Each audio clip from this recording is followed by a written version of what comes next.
திரு விசிகாவை சேர்ந்த முன்னாள் சட்டமன்ற உறுப்பினர் திரு சிந்தனை செல்வன் நம்மோடு இணைந்திருக்கிறார். சார் வணக்கம். சார், கர்நாடகாவில் மேகதாது அருகே புதிய அணையை கட்டுவதற்கு கடந்த 43 நாட்களில் மட்டும் 2 முறை சர்வே பணிகளை கர்நாடக காங்கிரஸ் அரசு நடத்தி முடித்திருக்கிறார்கள் என்பதை ஜெயா பிளஸினுடைய நேரடி கள ஆய்வின் போதும் தகவல் தெரிய வந்திருக்கு.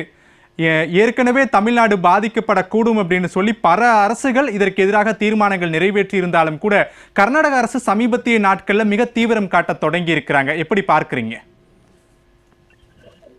தொடர்ந்து உச்ச நீதிமன்றத்தினுடைய தீர்ப்புக்கு எதிராகவும் இறுதி தீர்ப்புக்கு எதிராகவும் செயல்படுவதை கர்நாடகா ஒரு வாடிக்கையாக வைத்திருக்கிறது. அங்க பிஜேபி ஆட்சிக்கு வந்தாலும் சரி, காங்கிரஸ் ஆட்சிக்கு வந்தாலும் சரி, எப்பொழுதுமே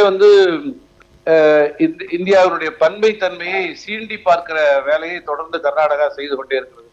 மிக முக்கியமா இதுல நாம் புரிந்து கொள்ள வேண்டிய விஷயம் என்னன்னா, கர்நாடகா இயல்பாகவே நிறைய நீர்வளம் மிகுந்த ஒரு மாநிலம்.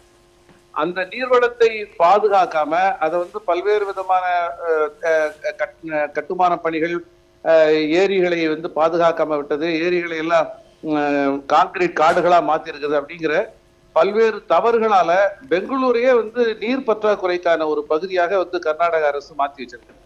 இந்த பிரச்சனையை திசை திருப்புவதற்காகத்தான் தொடர்ந்து தமிழகத்தோட சீண்டக்கூடிய வகையில வேகதாட்டு அணையை நோக்கி அவங்க கர்நாடக மக்களை திசை திருப்புறாங்க. உண்மையிலே கர்நாடக மக்களுக்கு கர்நாடக காங்கிரஸ் அரசு துரோகம் அளித்துக் கொண்டிருக்கிறது. கர்நாடகாவினுடைய முறையான நீர்வளத்தை பாதுகாக்காம மேகதாட்டு பணிகளை தொடங்குவது அது நீதிமன்றத்தின் தீர்ப்புக்கு எதிரானது மட்டுமல்ல, இந்தியாவினுடைய பன்மை தன்மைக்கு எதிரானது. உடனடியாக தமிழக அரசு இதுல ஒரு தீர்மானத்தை நிறைவேற்றிருக்கிறாங்க அப்படிங்கிறத தாண்டி இன்னும் கூடுதல் அழுத்தத்தை தரணும், நேரில் சென்று வலியுறுத்துவது என்பதை தாண்டி தமிழகத்தில் இருக்கக்கூடிய அனைத்து அரசியல் கட்சிகளையும் இணைச்சு இதை ஒரு கூடுதல் அழுத்தத்தை தர வேண்டும் அப்படிங்கிறது தான் விடுதலை சிறுத்தைகளுடைய நிலைப்பாடு. சார், ஏற்கனவே தமிழ்நாடு சட்டமன்றத்தில் இந்த மேகதாது விவகாரங்கள் தொடர்பாக தீர்மானம் நிறைவேற்றப்பட்டிருக்கிறது. விசிக இப்போது தாவேகா அமைச்சரவையில் இடம்பெற்றிருக்கிறது. விடுதலை சிறுத்தைகள் கட்சி இந்த மேகதாது விவகாரத்தை தமிழ்நாடு அரசோடு சேர்ந்து எப்படி கையாள போகிறது? இல்ல, இதுல விடுதலை சிறுத்தைகள் தாவேகா என்கிற அளவுல மாற்றம் இல்லாம ஒட்டுமொத்த தமிழகத்தினுடைய அனைத்து மக்களுடைய உணர்வுகளையும் பிரதிபலிக்கணும். தமிழ்நாட்டு மக்களுக்காக மட்டுமல்ல, கர்நாடக மக்களுக்காகவும் சேர்ந்து போராட வேண்டிய தேவை இருக்கிறது அப்படிங்கிறத நான் சொல்ல விரும்புறேன். கர்நாடகாவினுடைய நீர்வளத்தை பாதுகாக்க முடியாத, கையாலாகாத தனத்தை திசை திருப்புவதற்காக தான் கர்நாடக அரசு இந்த மேகதாட்டு பிரச்சனையை நகர்த்தி இருக்கிறது என்பதுதான் எங்களுடைய பார்வை.